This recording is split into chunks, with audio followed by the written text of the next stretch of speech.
Hello, my friend. Thank you for tuning in to another episode of The Fool Writes Again, the podcast where I, Jinx, your host and imaginary friend, answers the burning question of what happens when you release a writer into the wild and he gets the chance to explore the world. So if you've ever been interested in topics such as plot development, world building, character creation, or even character motivation, then this is a podcast for you, so please stay tuned.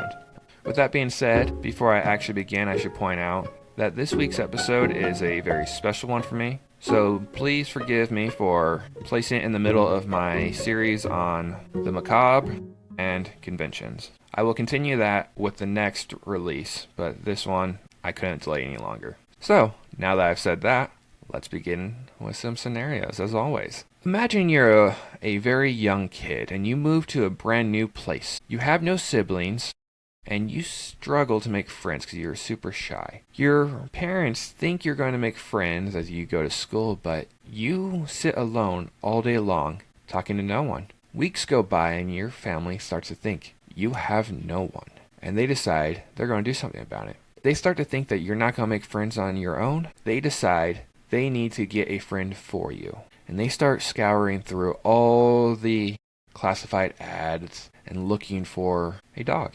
And one day, they find a dog. They don't tell you about it. They just go and adopt it and bring it home. And you come home from school and you are surprised as a dog pounces at you and starts licking your face. What happens next? That's a very common scenario, so let's move on to a slightly different one and make it a little bit more magical.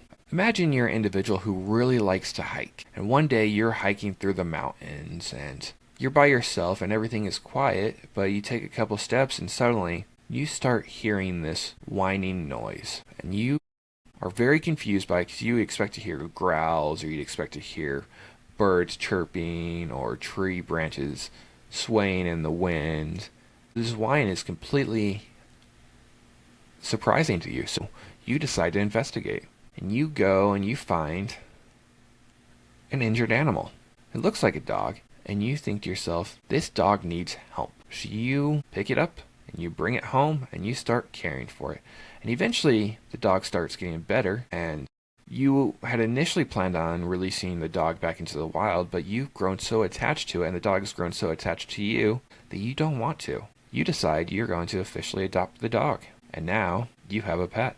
What happens next? Staying with the dog theme, let's move to another scenario. Imagine you adopted a dog one day and you're trying to train it and you don't necessarily trust it to roam around your house while you're at work because it's going to eat things. But one day you forget to lock it up.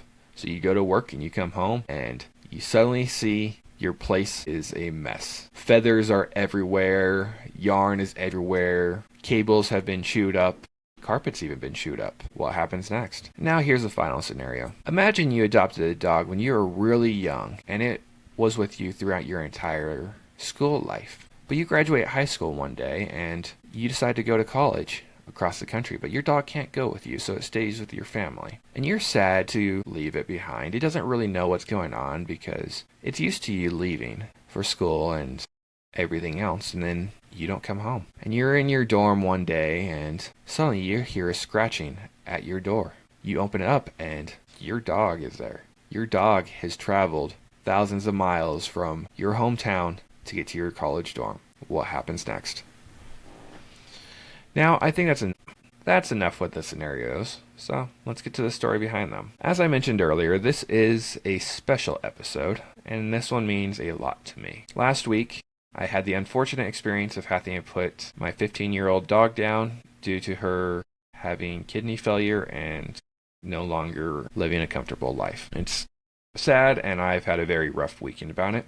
But as I sat there in my kitchen the day of, I started thinking of all the stories from my dog, and I've decided I want to share those stories. And again, she lived a long life, so I'm not going to be able to share all stories, or this would take a very long time, and this would be a very long episode. So I can tell some of my favorites, and some of my favorites led to the scenarios I told earlier. When I was 16, I begged my family for a dog, and I'm not kidding, I probably begged them for months, and eventually my parents gave in, and they decided, we'll allow you to have a dog. So the only condition was I had to find the dog. So I scoured through like KSL ads looking for all the dogs that were available. And I should say I had a couple more stipulations. My family would only allow me to adopt a female dog, and they could not be a super large dog. So I had to look for small dogs that were available in the surrounding area. And eventually I came across one. I found an ad that had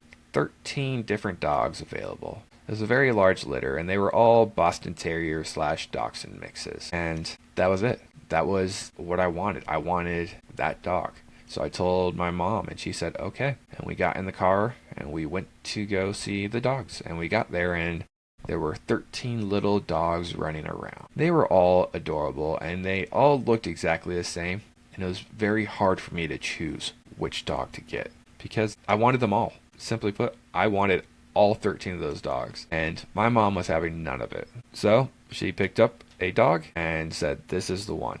And I'm like, okay. It just happened to be the very smallest dog in the litter, and we adopted the runt. And I absolutely love that choice. And they're like, what are you going to name the dog? And I chose the name Nala from The Lion King. But Nala also means gift in Swahili, and that is what she was. Nala was a gift to the world because she was such an amazing dog. Yes, she was naughty. It's why we called her Naughty Naughty Nala. When she was a little puppy, she got into everything. She chewed on every single thing we had out there. I remember coming home from school one day, and she had chewed up computer charging cables, and we had to replace those. I remember coming home from school one day, and she had chewed up couch pillows, and we had feathers flying all over the house because she got into that pillow. And as soon as I picked up the pillow, more feathers flew out, and it was just snowing feathers in the house, and it was awful, and I hated cleaning it up and vacuuming it.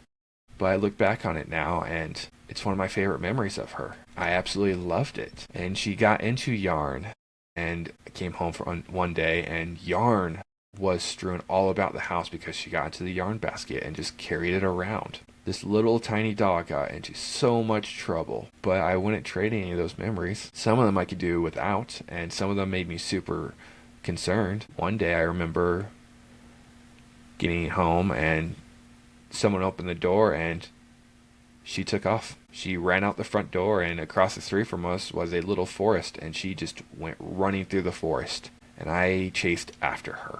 I think I chased after her for like a half hour trying to get her. And eventually she broke free from the forest, and unfortunately the side she broke free from was on a main street, and she ran right into the road. I was right behind her, and I started throwing my hands up in the air getting cars to stop, and luckily the car actually did stop in time. But my dog, being the dumb dog she was, still ran into the car. She was fine. No injuries or anything like that. The car was completely stopped when she ran into it. But I was able to pick her up and bring her home. And a lot of my first years with her were like this. She got into so much trouble and did everything like that. But she wasn't just a troublemaker. She was such a friendly and playful dog too, and people just loved her. She wanted to play with everything. You can get any toy from the store and she would play with it. You can get a rope and she would play tug for hours, or you can get a little ball and she would play catch and fetch for hours. Because it's what she wanted to do. She wanted to play.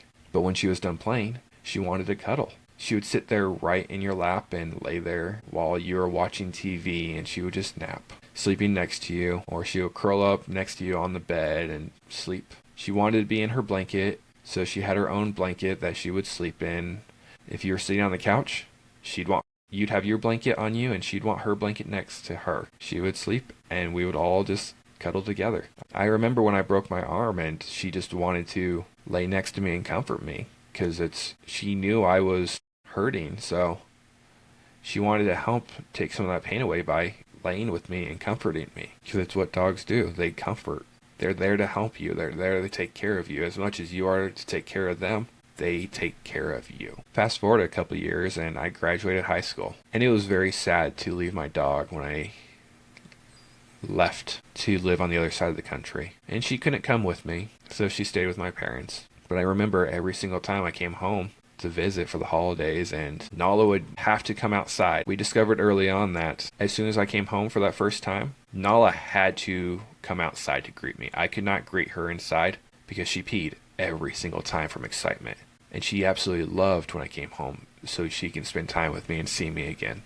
Her excited face coming home almost made it bearable to leave again. I'm like, okay, when I come home again, she's going to be just as excited to see me. Because dogs know who their people are. And I'm sure that if given the chance, Nala would have traveled across the country to come see me and find me somehow. And fast forward even more. Eventually I moved back home and could live with Nala again. She had gotten older by that point, so she wasn't as playful. She couldn't sit and play tug for hours, and she didn't want to play fetch for hours, but she still wanted to play, and she still wanted to cuddle next to you, and she still wanted to do everything. If you made things too easy for her, because she was a very small dog, she couldn't jump on a couch very easily. That's why we called her two-jump Nala, or double jumper, because it always took her 2 attempts to jump onto the couch. And she would sit there every time trying to jump onto the couch. But if you picked her up and put her on the couch, she hated that. She wanted to do it on her own. So she would jump off the couch to jump back on. But if you just let her jump on the couch, she'd be fine. She didn't want to take an easy route because she still wanted to prove to herself probably that she could still move, actually be active. I have several other dogs, and all these other dogs are a lot larger than her and younger. But Nala still wanted to play with them all. She would go pick fights with them and start playing with them and running around, even though she was like the size of their heads. And they could easily just step on her and put her in place. They didn't.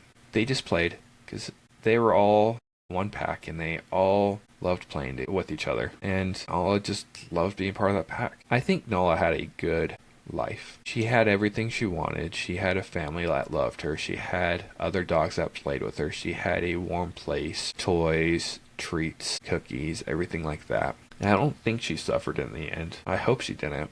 But I do miss my dog, and I like to imagine that she is running around up there, enjoying life now that she can, and having all the treats and attention and loves that she can get. I could go on forever telling stories about her, but I don't really want to tell all the stories about her. I want some of them to stay with me, just between me and my dog. So I should move on to the next point. As a writer, I never quite understood the influence a dog could have on my writing. That has clearly changed, and they're not the best scenarios ever that I started with, but they are still scenarios that you could use for writing, and they were all inspired by one dog. Every single one was inspired by one dog. So you can clearly make plot points for it, but you can make a whole bunch more for it too. It doesn't have to just be a plot.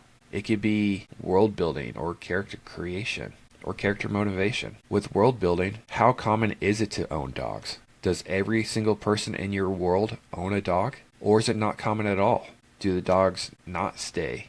Do you not have dogs in your world? Or do you play with the idea that dogs live a human lifespan and not a dog lifespan? So in your world, everyone pretty much owns one dog because the dogs live just as long as them. Or do dogs have a shorter lifespan? So people constantly have dogs in their life and they're constantly getting new dogs because they need to fill the void of a dog that just passed away. You can play with how people adopt dogs in your world and it changes the perspective altogether. It might be a little thing here and there, but it also changes how your characters act. I still find myself performing random tasks around the house. Nala was small and liked to curl up in blankets on the couch when no one was around. So I find myself still lifting up the blankets to verify she's not in it before I sit down, because I never wanted to sit on her. It's no longer a concern for me because she's not there. But those little traits and those little habits you pick up from owning a dog, do any of your characters in your stories have traits like that?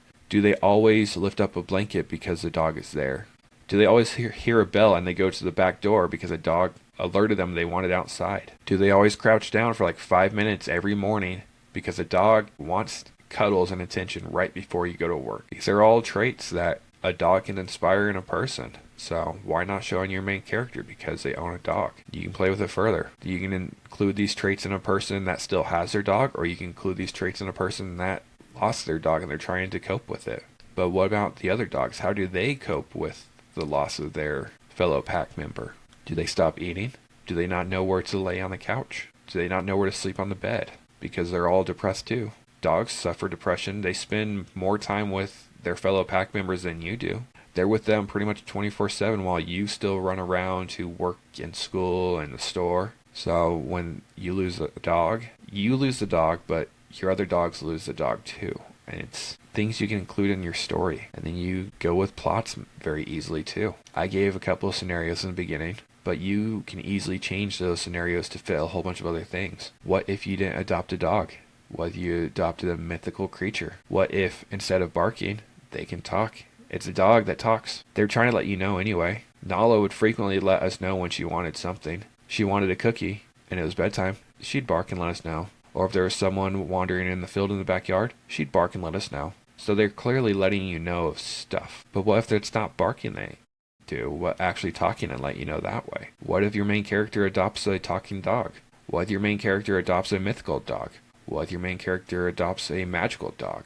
What if your main character adopts a dog that is so naughty that they get into everything? Trash can, yarn, electrical cables, and the dog just keeps doing it. Those are all different plot points you can have in there.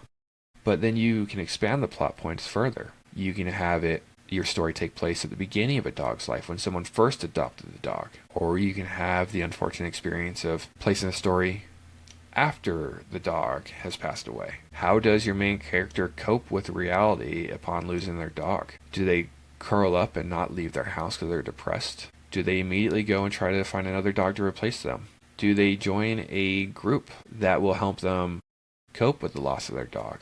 Do they meet with someone else who lost their dog? What happened? So many different plot points from either adopting the dog to losing the dog. Character motivation is also easy. What does your character do because of the dog? In my experience, a lot of people don't leave their house for long vacations because they have a dog at home and they can't leave them for that long. They don't want to board them and they don't have anyone that can watch them for long, so they don't go out of the country for a month at a time because they have a dog waiting at home. A person might leave a party early because they have to go feed their dog. Person may not go out for 12 hours at a time and have to come home every 6 hours because they have to take care of their dog at home, let them outside, play with them, feed them, socialize. So having a dog can influence a lot of other aspects of the character's life because they have to take care of the dog. Or no longer having a dog, the person maybe doesn't want to go outside and leave their house because they just lost their dog. Or the loss of their dog motivates the main character to drink and remember and try to forget the heartache right there. So the dog can influence so much for character motivation even. And then a dog can easily influence character development and character creation. Simply put, is your main character a dog person or not? And if they're a dog person, how many dogs do they have? 1, 2? Is their goal to own 12 dogs at once and just have a dog farm? Is your character always covered in dog hair? It's a random trait, but I know from experience, every single piece of clothing I have has dog hair in it. There's so much dog hair floating around my house. I also know that I'm almost guaranteed to find dog hair in all my food also. I don't know how it gets there. I can open up a package of noodles and there's a dog hair in there immediately. Character creation on that. How much does the dog influence what the character is wearing? Do they wear a lot of dark clothes so their dog hair is always showing, or do they wear clothes that hides dog hair? Or do they buy vehicles because they have dogs and the dogs get muddy? I have a car. My car has leather seats because my dogs ride in it and they have muddy feet. I don't want suede seats or anything like that.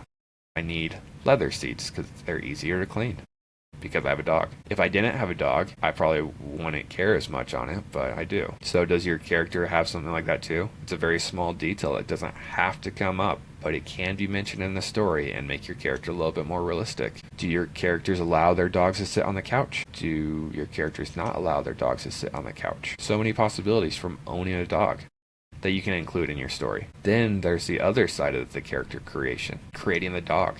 Because dogs all have their own personalities too. Nala, like I said, was very playful and loving and caring and everything like that. Also not very smart. So like when you throw a dog in there into your story, what kind of dog is it? You can give the breed, but you can also give a personality for the dog. Do they like toys?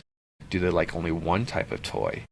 Do they like treats? Do they like to laze about on the couch? Do they sleep on their back with their head on a pillow? Do they get upset when two people sit next to each other so the dog has to crawl in between them? Do they like playing in the snow? Do they like playing in the mud? Do they like to go camping?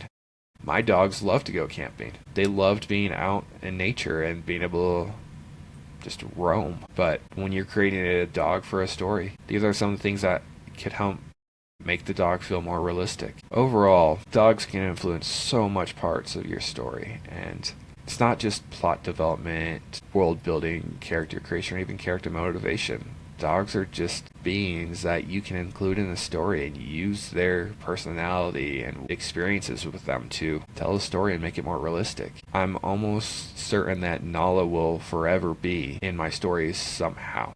It might not be her exactly, but it might be a trait from her, a random thing that she did growing up, a random habit she had, or something she didn't like. Nala didn't like bananas.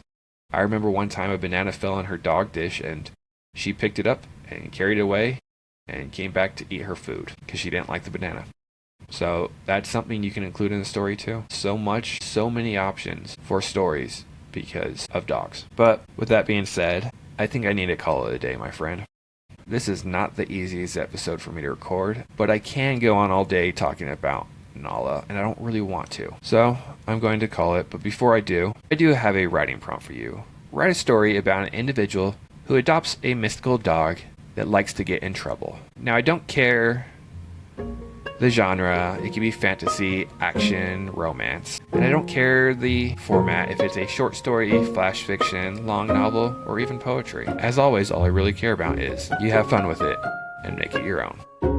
Now, I really do have to let you go. If you enjoyed the contents of this week's episode, please like and subscribe. And if you want any more content from the Jinks'd world, visit my website at jinksdworld.com. That is JINKSDWORLD.com. And please tune into the next episode where I return to my series about the macabre and graveyards. I hope to see you tune in. Till next time, have a good one.